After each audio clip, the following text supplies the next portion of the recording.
नमस्कार, news room live में आपका स्वागत है और मैं हूं आपके साथ शीतल शर्मा। मेरे साथ मेरे सहयोगी Rupali Sharma. News room live में बहुत सारी खबरें आपको बताएंगे। बॉर्डर से लेकर शहरों तक क्या हालचाल है, जम्मू कश्मीर से लेकर पंजाब और पंजाब से लेकर गुजरात तक क्या हालचाल है और पाकिस्तान की तरफ से अब क्या बर्ताव सीज फायर के बाद है, वो तमाम खबरें आपको बताएंगे। लेकिन उससे पहले एक नजर इस वक्त की अहम सुर्खियों पर।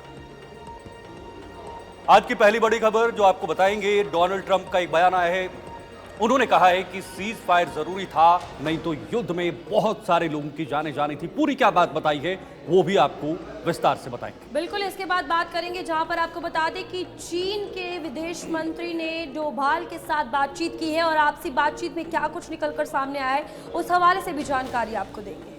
अगली बड़ी खबर आपको बताएंगे, सीज फायर के बाद हालात थोड़े से सामान्य हो गए हैं। हालांकि सीज फायर का उल्लंघन पाकिस्तान की तरफ से फिर से किया गया था, लेकिन उसके बाद अभी जो आज की दिनचर्या है वो सामान्य रूप से चल रही है। और इस पूरी स्थिति के बीच आपको बता दें कि बीएसएफ का एक जवान शहीद भी हुआ है, तो इस हवाले से भी बात करेंगे। जहां पर लगातार कल नॉन वॉर एग्रीमेंट के बाद सीज फायर वायलेशन हुआ और ये शहादत जो है वो देखने को मिले। इधर ब्रह्मोस यूनिट का आज उद्घाटन होना है। रक्षा मंत्री राजनाथ सिंह लखनऊ में इसका उद्घाटन करेंगे। ये खबर भी पूरी विस्तार से आपको जानकारी देंगे कि आखिर पूरी खबर क्या है और किस तरह से इस प्रोडक्शन यूनिट का आज इनॉग्रेशन होना है। लेकिन इससे पहले शुरुआत करेंगे बड़ी खबर के साथ, जहां पर आपको बता दें कि रक्षा मंत्रालय जो है प्रेस ब्रीफ करने वाला है और कुछ ही देर में रक्षा मंत्रालय के द्वारा ये ब्रीफिंग की जाएगी, जिसमें आपको बता दें कि सीज फायर पर रक्षा मंत्रालय ये प्रेस ब्रीफिंग करने वाला है। तो फिलहाल नेशनल मीडिया सेंटर में ब्रीफिंग जो है वो की जाएगी और कुछ ही क्षण के बाद ही शुरू होने वाली है।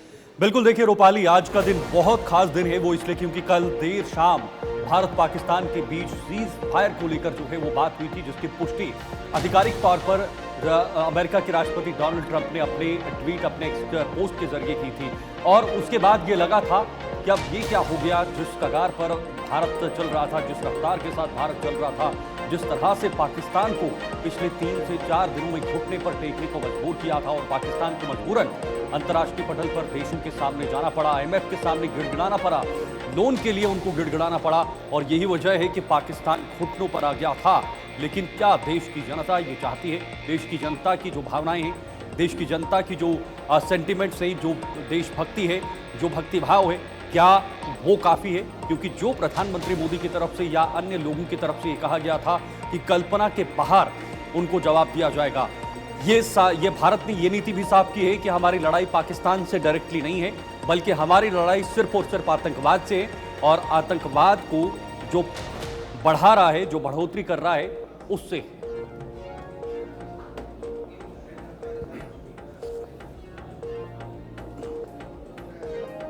तो बिल्कुल आगे बढ़ेंगे, जहां पर एक और बड़ी खबर निकलकर सामने आ रही है और आपको बता दें कि दिल्ली में पीएम आवास पर बड़ी बैठक हो रही है और प्रधानमंत्री आवास पर यह बैठक जो है वो चल रही है। तीनों सेना प्रमुख पीएम आवास पर पहुंचे हैं और इस बीच मोदी, प्रधानमंत्री नरेंद्र मोदी के साथ ये अहम बैठक चल रही है, जहां पर सीडीएस अनिल चौहान भी शामिल है।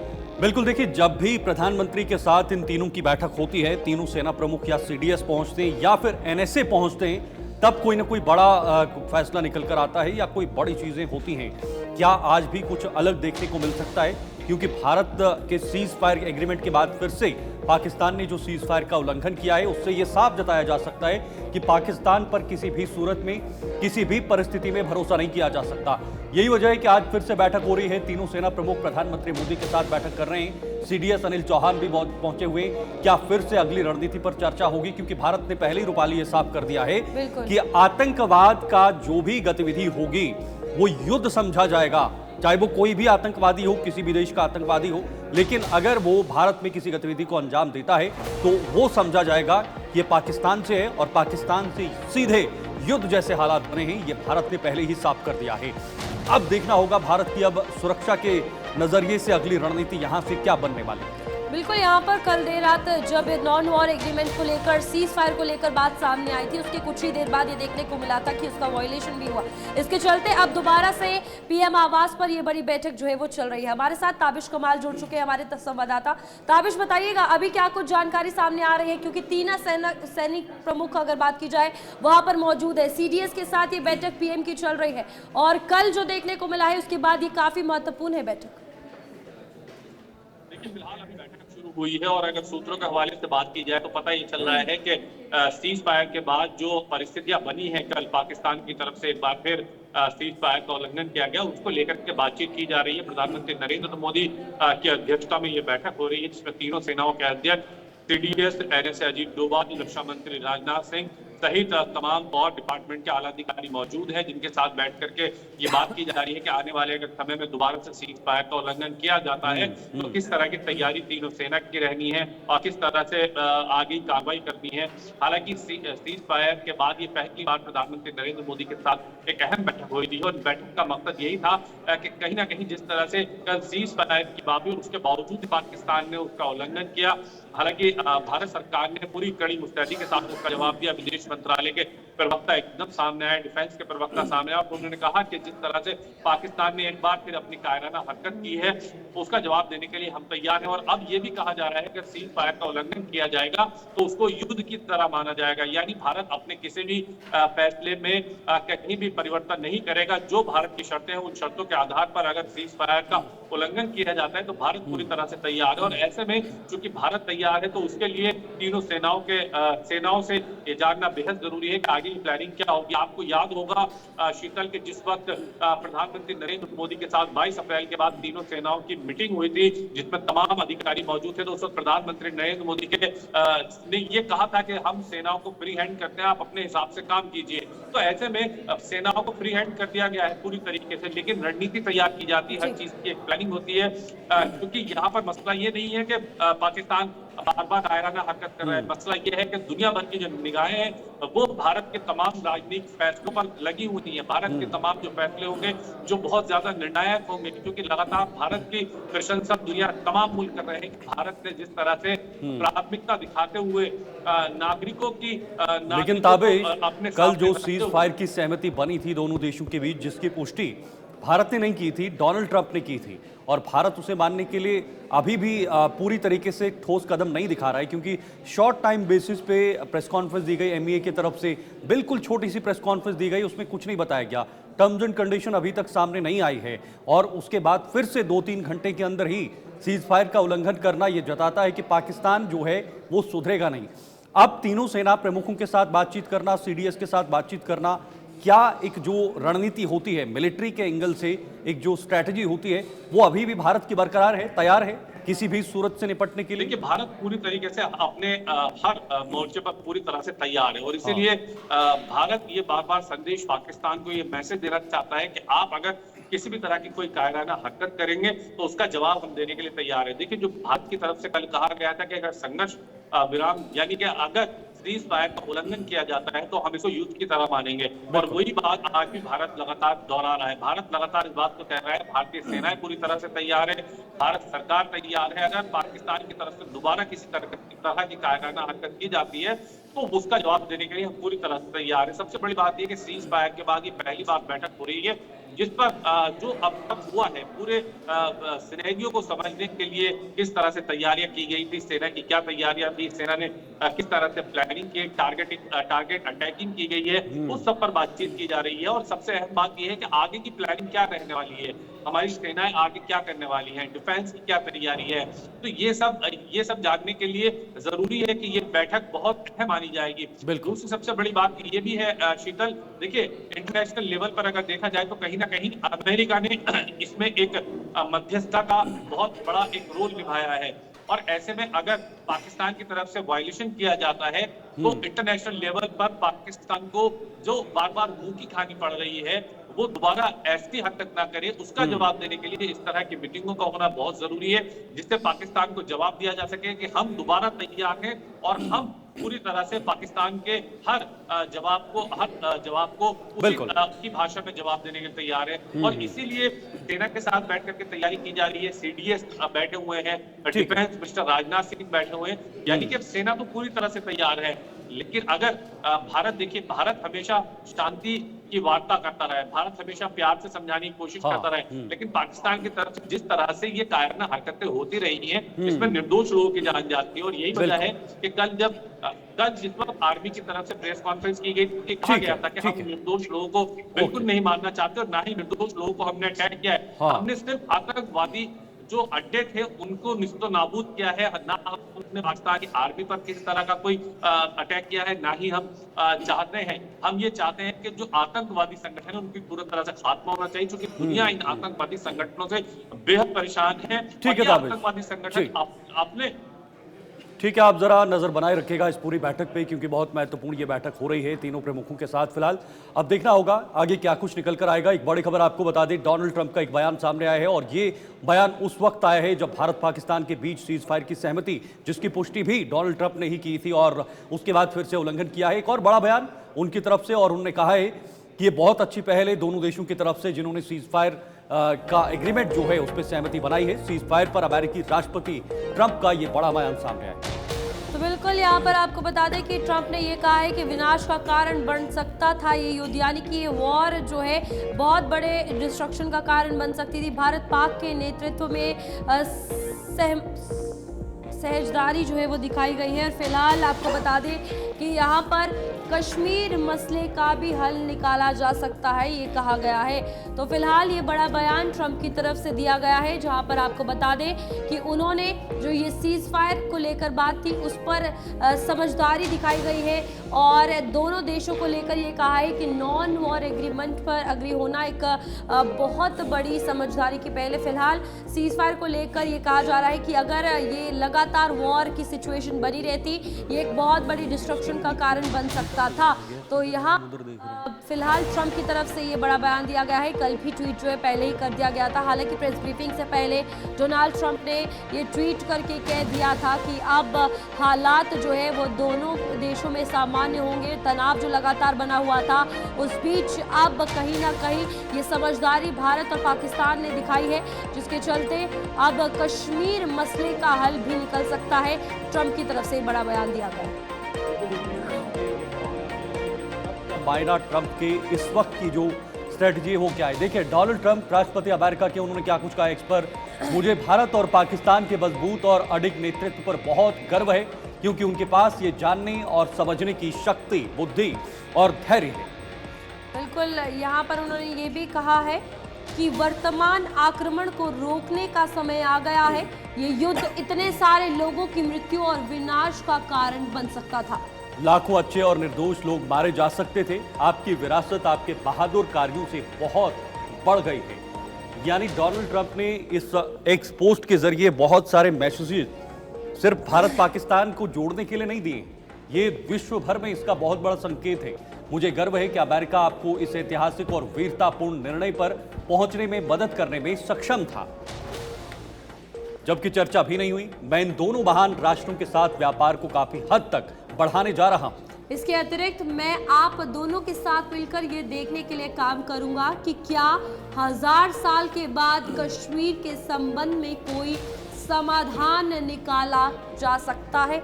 भगवान भारत और पाकिस्तान के नेतृत्व को अच्छी तरह से किए गए काम के लिए आशीर्वाद दे। यानी कि समझदारी जो है ये साफ तौर पर ट्रंप ने कहा है कि भारत और पाकिस्तान ने दिखाई है इस फैसले को लेकर, जहां पर नॉन वॉर एग्रीमेंट और साथ ही साथ सीज फायर पर बातचीत हुई और 6 बजे तकरीबन कुछ सेकंड्स की ये ब्रीफिंग जो है वो MEA के द्वारा की गई थी।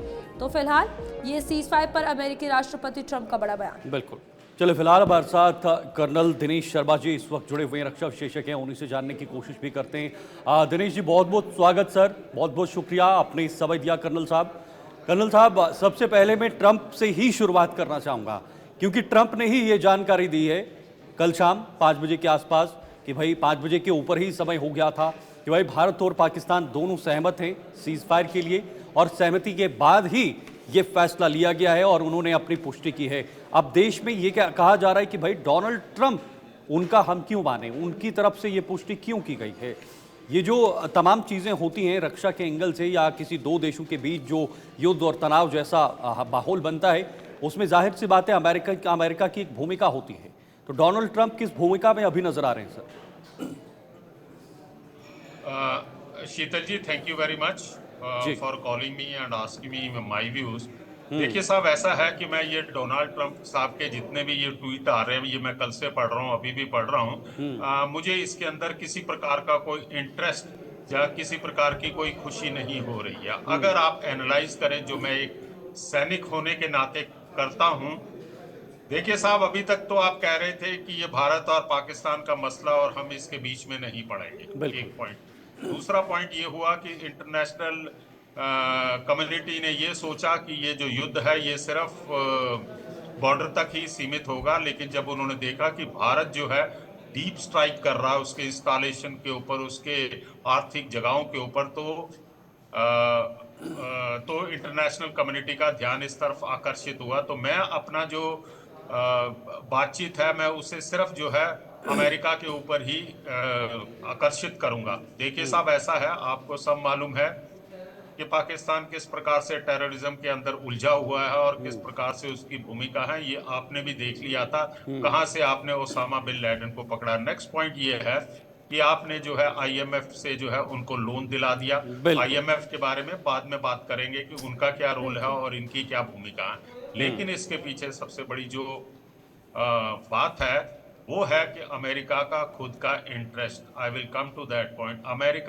अमेरिका ने देखा कि अगर आईएमएफ इसको लोन नहीं देता है और भारत डीप स्ट्राइक करता रहता है, तो पाकिस्तान के अंदर एक प्रकार की अराजकता फैल जाएगी और पाकिस्तान डायरेक्टली जाके चाइना की गोदी में बैठ जाएगा और अभी भी बैठा हुआ है। बिल्कुल। तो ऐसे समय में अपने देश की रक्षा करने के लिए वो चाइनीज आर्मी को या चाइनीज से मदद लेगा और चाइनीज तैयार बैठे हुए हैं। उन्होंने इनके जितने भी एयरपोर्ट हैं या डिफेंस इंस्टॉलेशन है उसके पर पहुंच जाना था। इसके साथ साथ जो है चाइना ने अपने सबमरीन, अपने युद्धपोत जो है वो अरब सागर के अंदर या बे ऑफ बंगाल के अंदर डाल देने थे। ये हुई बैकग्राउंड। अमेरिका जो है वो इस समय जो है ईरान के साथ बातचीत कर रहा है परमाणु वेपन्स के ऊपर। तो अमेरिका नहीं चाहता है कि जब मैं ईरान के साथ मेरे इस प्रकार की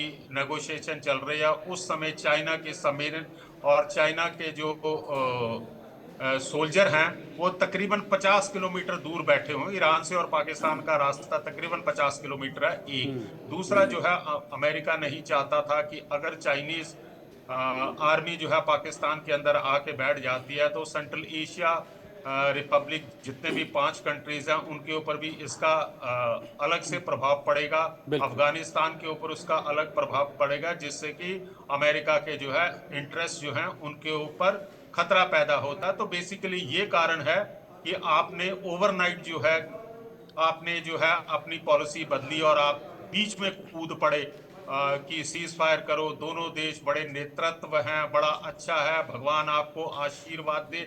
ये सब साहब कहने की बातें होती हैं शीतल साहब। आपको जो है मंशा पढ़नी होती है कि मंशा क्या है किसी पर्टिकुलर देश की, आपके जो मदद करने के लिए बीच में आ रहे हैं उनका अपना क्या इंटरेस्ट है। यही वो अमेरिका है ना जिसने कि यूक्रेन को सपोर्ट करके कि रशिया के अगेंस्ट लड़ाई लड़ो। तो एक समय था जिस समय Russia versus rest of the Europe and America support कर रहा था, लेकिन आज अमेरिका ने अपना चरित्र दिखा दिया। उन्होंने कहा कि हमने तुम्हें 350 बिलियन डॉलर जो दिए हैं उसके एवज में इन्होंने रेयर अर्थ मटेरियल्स की उनके साथ जो है समझौता कर लिया कि पहले 10 साल तक जो हम एक्सट्रैक्ट करेंगे वो तुम्हें देंगे, उसके बाद 50-50। तो आप इस बात से जो है अंदाजा लगा सकते हैं कि अमेरिका की क्या नीयत है। आज की तारीख के अंदर शीतल साहब मैं बिल्कुल क्लियर कट बताना चाहूंगा कि भारत का एलाई या भारत का मित्र एक ही है, वो है भारत। या भारत के 140 करोड़ लोग, ओके, आप किसी के बिल्कुल। ऊपर डिपेंड नहीं रह सकते हैं। अगर आप मुझे समय देंगे तो मैं एक बात और इंटरनेशनल रिलेशन की कुछ बातों को मैं बीच में लाना चाहता हूं। जरूर देखिए सर। साहब, जब से 22 अप्रैल के बाद जो है पहलगाम की घटना के बाद हमें बहुत सारे जो है ज्ञान बांटा गया। सबने कहा भैया संयम बरतो, आपस में बातचीत करो, और इस प्रकार की जो है ज्ञान बांटा जा रहा था। लेकिन सिर्फ दो जगह से अलग से रिएक्शन आया।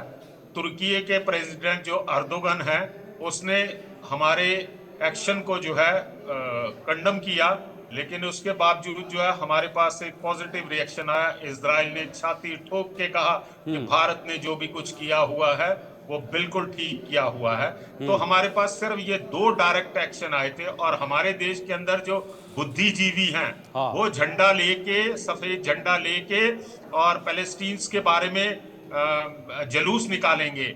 और कुछ बुद्धिजीवी हमारे देश के अंदर हैं जिन्होंने 2014 से पहले इजराइल को अपने इंटरेस्ट के लिए बिल्कुल नेग्लेक्ट करके रखा हुआ था। वो एक हमारा मित्र है।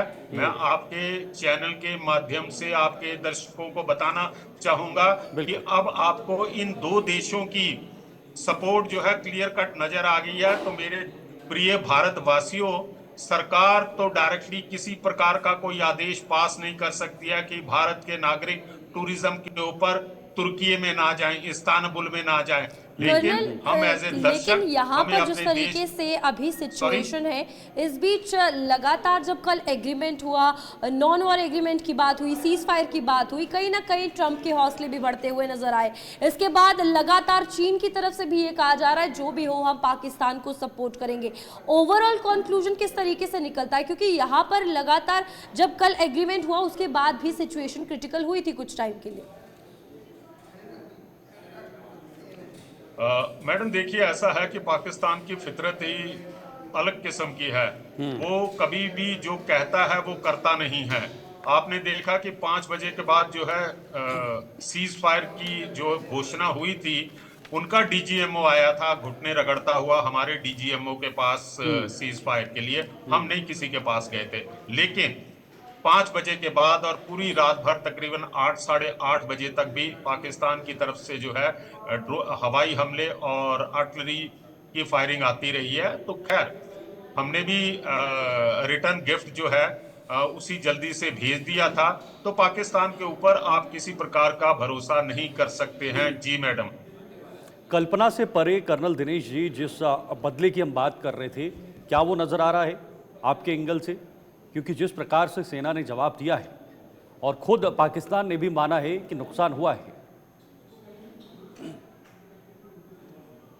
शीतल जी, यस, मैं आपसे सहमत हूं, और मैं ये कहूंगा कि कल्पना से परे का जो है उनको जवाब मिला हुआ। हमने हमारी नैतिकता के ऊपर आप देखिएगा, भारतीय सेना और भारत की नैतिकता, हमने जो है 7 मई को जो अटैक किया था, सटीक अटैक टेररिस्ट कैंप्स के ऊपर किया था, 21 टेररिस्ट कैंप के ऊपर किया था।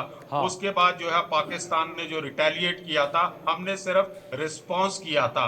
हमने उसके किसी सिविलियन टारगेट को या सिविलियंस के ऊपर हमने नहीं प्रहार किया था। वेयरएज पाकिस्तान ने जो है एलओसी में और बाकी इलाकों के अंदर हमारे सिविलियन एस्टेब्लिशमेंट के ऊपर जो है हमला किया था। तो आप इससे उनकी नैतिकता के ऊपर कर सकते हैं, पर फाइनली मैं कहूंगा कि हमने कल्पना से परे प्रहार किया है।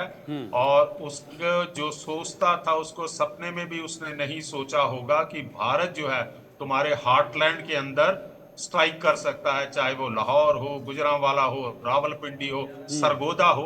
हमने वहां पे स्ट्राइक किया है। हमने उसके एयर बेसिस को खत्म किया है। हमने उसके अंदर जो एक भ्रम था कि चाइनीज वेपन आला दर्जे के वेपन है, हमने उस भ्रम को तोड़ा। तुम्हारा जो HQ-9 एयर डिफेंस सिस्टम है उसको किया।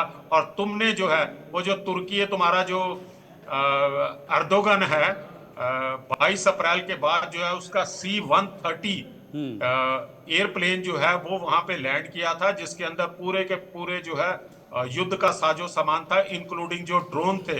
अरे तुमने उन ड्रोन को भी हमारे ऊपर 800, 900, 1000 जितने भी हैं वो भेजे। तुम्हारा एक ड्रोन जो है हमारे को नुकसान नहीं पहुंचा सका, ना हमारी एयर बेसिस को, ना हमारे आर्मी इंस्टॉलेशन को। और यस, तुम्हारी बहादुरी हमने देख ली है, वो जो सिविलियन के ऊपर तुमने उड़ी के अंदर किया, पुंछ में गुरुद्वारा साहिब के ऊपर किया, रजौरी में किया, और कर्नल साहब लौटेंगे। बड़ी खबर, चीन के विदेश मंत्री और डोभाल में बातचीत हुई है। बड़ी अपडेट है, विदेश मंत्री वांग यी के साथ एनएसए की बातचीत हुई है। एनएसए अजीत डोभाल ने चीन के विदेश मंत्री से बातचीत की है और एनएसए डोभाल ने कहा भारत शांतिप्रिय देश है, लेकिन आतंकवाद के खिलाफ लड़ाई जारी रहेगी। डोभाल ने साफ संदेश दिया है और इसका संदेश खुद प्रधानमंत्री मोदी ने कई बार बताया है कि हम आतंकवाद के खिलाफ हैं, हमारी डायरेक्ट लड़ाई पाकिस्तान के साथ नहीं, लेकिन जब तक पाकिस्तान आतंकवाद को बढ़ावा देगा तब तक हम युद्ध जैसी स्थिति भी कल कह दिया है कि अगर आतंकवाद किसी भी प्रकार से कोई एक्टिविटी करता है तो हम युद्ध की तरफ जाएंगे। ये सीधी चुनौती है पाकिस्तान को। कर्नल साहब, हमें थोड़ा सा इंतजार करना होगा। क्या आपको लगता है कि लोगों को जल्दबाजी में बातें नहीं करनी होगी इस बारे में, क्योंकि अभी एक जो ऑफिशियल प्रक्रिया होती है सीज फायर की, डीजीएमओज बैठेंगे, उनमें एक आधिकारिक तौर पर एक प्रक्रिया होगी, क्या उस समय तक थोड़ा इंतजार करना होगा? हो सकता है कोई बड़े जो टर्म्स एंड कंडीशंस हो दोनों देशों के बीच वो निकलकर सामने आए, उसके बाद ही चीजें साफ होंगी, तस्वीर साफ होगी? जी, हमें 12 तारीख तक जो है हमें धैर्य रखना पड़ेगा कि आउटकम क्या होती है। लेकिन मुझे यकीन है कि हम जो ये सीज फायर को आगे भी लागू करने के अगर हम करते हैं तो ये हमारी टर्म्स और कंडीशन के ऊपर होगा। हमने ऑलरेडी बता दिया हुआ है कि आज के बाद कोई भी टेररिस्ट एक्टिविटीज होती है भारत की भूमि के ऊपर, it will be considered as an act of war. आपके अनुभव में कर्नल साहब ऐसी क्या चीजें हैं जो मुख्यतः भारत रखेगा? सर एक बार ये थोड़ा सा कट हो गया था, एक बार रिपीट कीजिए अपना सवाल प्लीज। जी जी, मेरा ये सवाल था कि आपका अनुभव क्या कहता है, भारत की तरफ से मुख्य वो क्या कंडीशंस रहने वाली हैं इस सिचुएशन में? देखिए साहब, मैं एक सैनिक होने के नाते जो है सबसे पहले तो मेरा ये पूरा विश्वास है कि भारत सबसे पहले तो यही शर्त रखेगा कि आप जो है अपने यहाँ से टेररिज्म को क्लोज करें, और हमारी तरफ किसी प्रकार का कोई हमला होता है तो उसका हम पुरजोर जवाब देंगे। दूसरा जो है एलओसी के ऊपर जो है सीज फायर का अगर आप वायलेशन करते हैं तो उसका भी हम रिटेलिएटरी एक्शन सख्ती से सख्त लेंगे। ये मेरा ख्याल है कि आर्मी लेवल के ऊपर जो है ये दो बातों के ऊपर जो है टर्म्स ऑफ कंडीशन के ऊपर सीज फायर को आगे बढ़ाया जाएगा। बाकी जो डिप्लोमेटिक मेजर्स लिए हैं हमारी भारत सरकार ने वो तो कंटिन्यू है, उसके ऊपर तो किसी प्रकार की कोई बातचीत मुझे नहीं लगता कि कोई संभव होगी। जी बहुत बहुत धन्यवाद, आपने ये बहुत बहुमूल्य और कीमती समय हमारे साथ साझा किया और बहुत महत्वपूर्ण इस स्थिति में आपने हमारे दर्शकों के सामने रखी, क्योंकि हमें थोड़ा सा इंतजार करना होगा जब डीजीएमओज की आपसी जो प्रक्रिया होगी उस समय भारत की तरफ से क्या कंडीशंस होंगी, किन किन कंडीशंस को लेकर भारत मानने को तैयार होगा या नहीं, ये तमाम बातें हैं। क्योंकि आतंकवाद को लेकर भारत का स्पष्ट रुख है कि जब भी आतंकवाद या इस तरह की जो गतिविधियां हैं वो होंगी उनको करारा जवाब दिया जाएगा, और वो दिया भी जा रहा है। तो बिल्कुल इसके बाद सीज फायर के बाद हालात जो है वो सामान्य हो रहे हैं, जहां पर आपको बता दें जम्मू कश्मीर, पंजाब, गुजरात, राजस्थान में हालात काफी सामान्य हो चुके हैं। बाड़मेर में पाबंदियां हटा दी गई है, राजस्थान के बाड़मेर में सामान्य गतिविधियां भी शुरू हो चुकी है। तो ओवरऑल सीज फायर के बाद आपको बता दें कि सिचुएशन जो है वो नॉर्मल होती हुई हर जगह पर नजर आ रही है। खासतौर पर नॉर्थ इंडिया और वेस्ट इंडिया जो हाईली अफेक्टेड था इस सिचुएशन में, इस तनाव के बीच यहाँ पर आपको बता दें कि अब स्थिति जो है वो सामान्य हो रही है। जम्मू कश्मीर की स्थिति हो, पंजाब, गुजरात, राजस्थान के हालात हो, सभी अब नॉर्मल हो रहे हैं। बिल्कुल, अभी तक तो हालात नॉर्मल हैं, लेकिन कल शाम को एक बार फिर से सिचुएशन क्रिटिकल हुई थी। कुछ समय के लिए तनाव बढ़ा था बॉर्डर के इलाकों में, जो खबरें आ रही हैं। लेकिन आज का जो जीवन है, आज का जो दिनचर्या है, वो फिलहाल सुबह से सामान्य होते हुए नजर आ रही है। धूप की किरणों के साथ लोगों ने आवाजाही शुरू कर दी है, और जो तमाम लोग जो अपने कारोबार के लिए निकलते थे या कोई अपनी दिन दहाड़ी या मजदूरी करते थे, वो तमाम लोग आज थोड़ा सा दबाव जो है वो हल्का महसूस करके अपने अपने कामों की तरफ, अपने अपने कार्यों की तरफ निकल गए। सामान्य गतिविधियां शुरू हो गई हैं, लेकिन ये अभी कहना जल्दबाजी होगा, क्योंकि पाकिस्तान की नीयत पर कभी भी भरोसा नहीं किया जा सकता। बिल्कुल, इस बीच फिलहाल कल जाहिर सी बात है जम्मू कश्मीर में ये सिचुएशन देखने को मिली, जहां पर गुजरात में भी ये कहा जा रहा था कि कच्छ की तरफ से ऐसी सिचुएशन जो है वो बन रही है।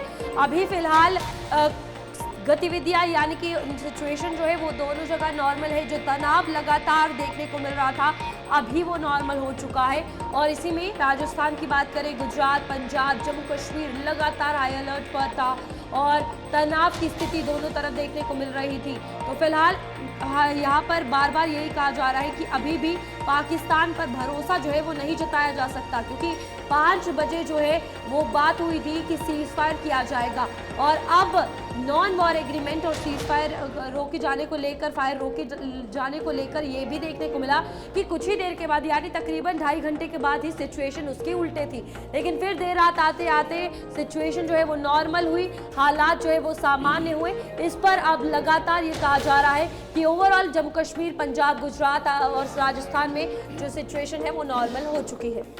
लेकिन देखिए रूपाली, अभी भी दिल्ली में जो बैठकें हैं वो चल रही हैं। 3 सेना प्रमुखों के साथ अभी प्रधानमंत्री मोदी की मुलाकात हुई है। सीडीएस हरकत में है। एनएसए अजीत डोभाल लगातार बातचीत भी कर रहे हैं, चीन के साथ भी बातचीत हुई है और इसके साथ साथ विदेश मंत्री भी अपनी जगह पर सभी देशों से या उनके जो रिप्रेजेंटेटिव्स हैं उनके साथ बातचीत कर रहे हैं, फ़ोन के जरिए बातचीत हो रही है। तो ये समझा जा सकता है कि अभी फिलहाल सड़कों पर जो रौनक है वो लौट चुकी है, दुकानें खुल चुकी हैं। लेकिन भारत और पाकिस्तान के बीच जो तनाव पिछले 48 या पिछले कुछ दिनों में देखने को मिला था वो क्या दोबारा लौटेंगे या फिर जो पाकिस्तान ने फिर से सीज फायर का उल्लंघन किया है, सिचुएशन फिर उस तरफ जा सकती है? ये तमाम सवाल है। हमारे साथ सवई परिहार संवाददाता बाड़मेर से हमारे साथ जुड़ चुके हैं। बताइएगा अभी वहां पर क्या कुछ सिचुएशन है, क्योंकि कहा जा रहा है कि नॉर्मल जो है सब हुआ है और लगातार इतने बड़े तनाव भरे दिनों के बाद अब हालात सामान्य होते हुए नजर आ रहे हैं। जी रूपाली, मैं आपको बता दूं कि बाड़मेर जिले में सभी प्रकार की गतिविधियां पूर्ण अनुमति की गई है और बाजार आदि हमेशा की तरह सामान्य रूप से खुले हुए हैं। जी सवाई, जरा पूरी विस्तार से जानकारी दीजिएगा। क्या वहां पर फिर से लोग उसी तरह से उस पटरी पर आ चुके हैं जैसे पहले चल रहे थे? जी मैं बिल्कुल बता दूं आपको कि जो रात को सीज फायर का उल्लंघन होने के बाद लगातार जो ब्लैकआउट घोषित किया गया था, उसके बाद आज सवेरे से जो पहले जैसी स्थिति है वो बिल्कुल सामान्य हो गई है। लोग घरों से बाहर निकल रहे हैं और जो बाजार है, मार्केट वगैरह और पूरे जिले में शांति कायम है। जी चलिए, बहुत बहुत शुक्रिया सवाई, ये जानकारी आपने साझा की। बाड़मेर से हमारे संवाददाता इस वक्त हमारे साथ जुड़े हुए थे और उन्होंने ये जानकारी वहाँ अपने इलाके में क्या स्थिति है उसको लेकर दी, क्योंकि जब पाकिस्तान हमले कर रहा था तो जम्मू कश्मीर से लेकर श्रीनगर के बाकी जो बॉर्डर इलाके हैं, चाहे वो कुपवाड़ा हो, बारामूला हो, उड़ी हो, वहाँ से लेकर जम्मू की बात करें, जम्मू मेन शहर को टारगेट किया गया, उधमपुर, नगरोटा, उसके बाद अखनूर, आरसपुरा, ये तमाम ऐसे शहर हैं जहाँ पर टारगेट करने की कोशिश की गई। सांबा का इलाका, उसके साथ साथ आगे बढ़े तो सबसे जो मेन टारगेट था पाकिस्तान की तरफ से उसको चाहे वो पठानकोट हो, पंजाब का गुरदासपुर हो, होशियारपुर हो, ये कई ऐसे राज्यों के जो शहर हैं वहाँ पर ये लगातार जो है वो वहाँ से गोलीबारी की गई थी। महिपाल भी हमारे साथ इस वक्त जुड़े हुए हैं, ब्यूरो चीफ गुजरात से हैं। महिपाल, वहाँ के क्या हालचाल हैं, क्या स्थिति है? भारत पाकिस्तान के तनाव के बाद जो खबरें सीज फायर की आई सामने, हालांकि उल्लंघन हुआ है, क्या वहाँ पर भी सीज फायर उल्लंघन हुआ था, कोई गोलीबारी हुई है, या अभी की जो सिचुएशंस है वो क्या नजर आ रही है? शीतल, जिस तरीके से बात करें तो आज सुबह में ही एक ड्रोन जो है अपना सा जो कच्छ से बिल्कुल नजदीक सटा हुआ इलाका है, वहां पर एक ड्रोन पाया गया है, टूटा हुआ ड्रोन। और सुबह सुबह में यानी कि देखा जाए तो सुबह सुबह वहां पे ड्रोन भी उड़ते दिखे थे, यानी कहीं ना कहीं ऐसी तंगदिली जैसा यहाँ पे जो माहौल है वो था। लेकिन अभी जो सामान्य जैसी स्थिति यहाँ पे देखने को मिल रही है, लोग बाहर है। कल रात को तो वैसे ही जैसे ही सीज फायर का उल्लंघन किया तो यहाँ पे ब्लैकआउट किया गया था और यहाँ ब्लैकआउट करने के बाद लोगों को घरों में ही रहने को बोला गया था और जैसे ही सायरन बजा तो सब लोग वापस अपने घरों में चले गए थे, अपनी अपनी जगहों पे चले गए थे। कच्छ जैसे कि मुंद्रा और अदानी का जो पोर्ट है पूरा का पूरा बंद कर दिया गया था। लेकिन अभी जिस तरीके से जो स्थिति देखने को मिल रही है वैसे सामान्य स्थिति देखने को मिल रही है, लोग वापस अपने अपने धंधे रोजगार पे वापस लौट रहे हैं, अपने अपने कामों पे लौट रहे हैं। लेकिन कहीं ना कहीं यहाँ कच्छवासी जो है, भुजवासी जितने भी है यहाँ पे बॉर्डर से सटा इलाका जो गुजरात का है, वो लोग मानते हैं कि कच्छ ये पाकिस्तान पे विश्वास नहीं किया जा सकता। उन पे रोष बहुत ही ज्यादा है, क्योंकि उन्होंने पहले भी भुज से उन्होंने ऐसा जो वाकया है उन्होंने सामना किया था, भुजवासियों ने सामना किया था, बनासकांठा के लोगों ने भी सामना किया था। तो वैसे लोग थोड़े थोड़े से डरे हुए, लेकिन जो स्थिति है वो खास तौर पे वो देखी जाए तो सामान्य सी स्थिति देखी जा रही है। शीतल, महिपाल, यहाँ पर कल जब सीज फायर की बात हुई उसके बाद ये भी कहा जा रहा था कि गुजरात में दोबारा सिचुएशन कच्छ के एरिया के आसपास खराब हुई थी और उसको लेकर जानकारी भी सामने आई थी। फिलहाल यहाँ पर कहा जा रहा है कि सामान्य हालात हो चुके हैं। क्या चीज़ें वैसी ही है जो तनाव से पहले नॉर्मलाइज थी और अब क्या सिचुएशन है, लेकिन फोर्सेस किस तरीके से गुजरात में एक्टिव है?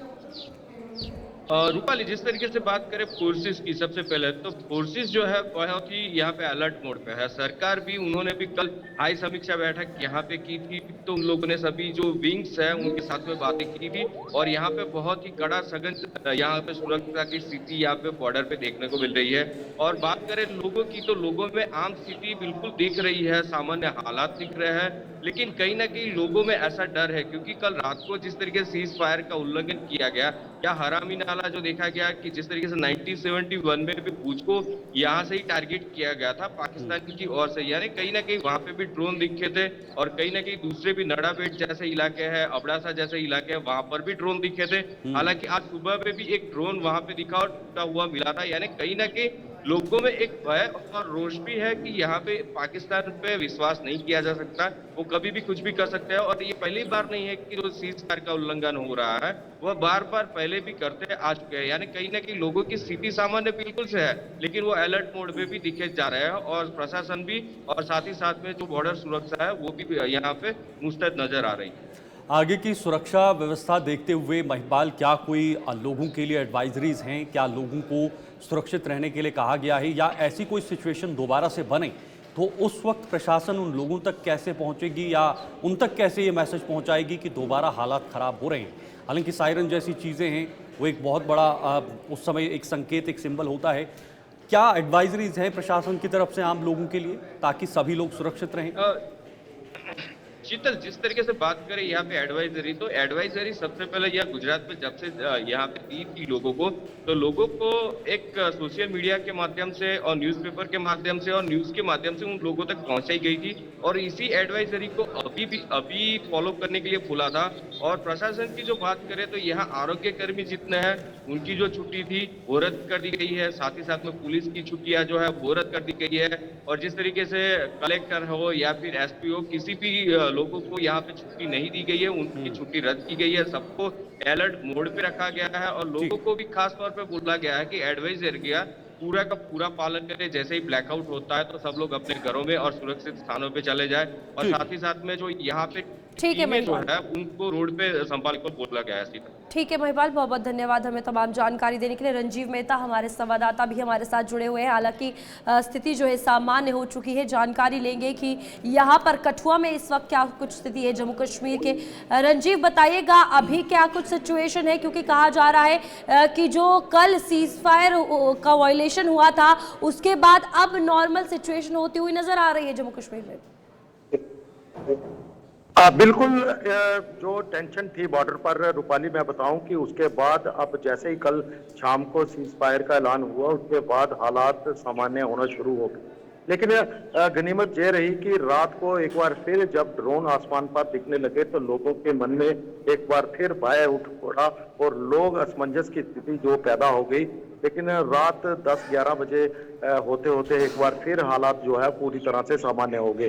कठुआ की बात करूं तो कठुआ में हालांकि भारत पाकिस्तान के इस ऑपरेशन संदूर का कठुआ के इलाके की बात करूं तो कोई ज़्यादा असर तो दिखा नहीं, सीमा पार से ना तो कोई फायरिंग हुई, लेकिन ड्रोन आने का सिलसिला लगातार 2 दिन तक लगातार आता रहा और सैन्य ठिकानों को निशाना बनाने की जो कोशिश की गई दुश्मन देश द्वारा वह उसको नाकाम कर दिया गया। हर जगह पर क्योंकि दर्जनों ड्रोन कठुआ जिले में भी दाखिल हुए थे, जिसकी रिपोर्ट हमने उस समय भी की थी।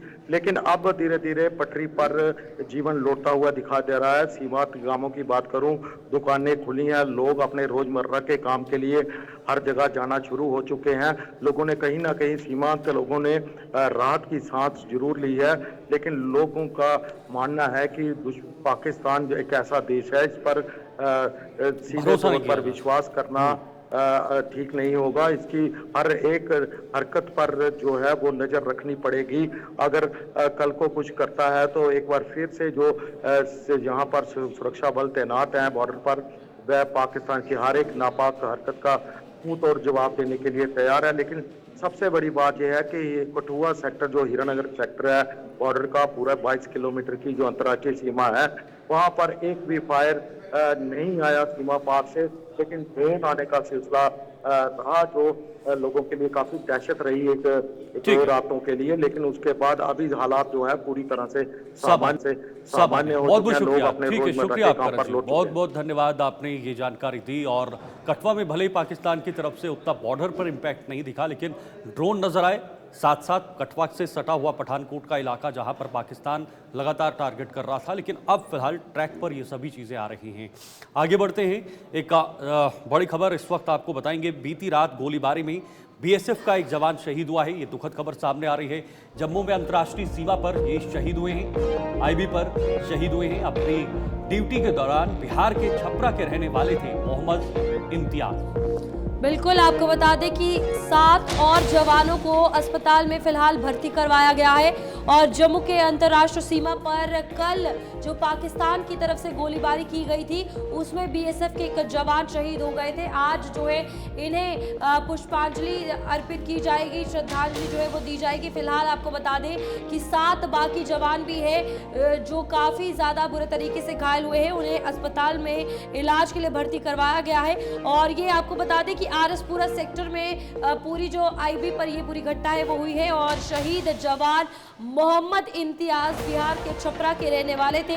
और बीएसएफ में एक वरिष्ठ अधिकारी ने कहा है कि ये उप निरीक्षक मोहम्मद इम्तियाज ने वीरतापूर्वक सबसे आगे गए, मोर्चा संभाला और इस बीच सर्वोच्च बलिदान जो है अपना दिया है। बिल्कुल, देखिए जो टेंस का माहौल, और ये शहादत मुझे लगता है तब हुई है जब दोबारा से वहां पर सीज फायर का वायलेशन किया गया है।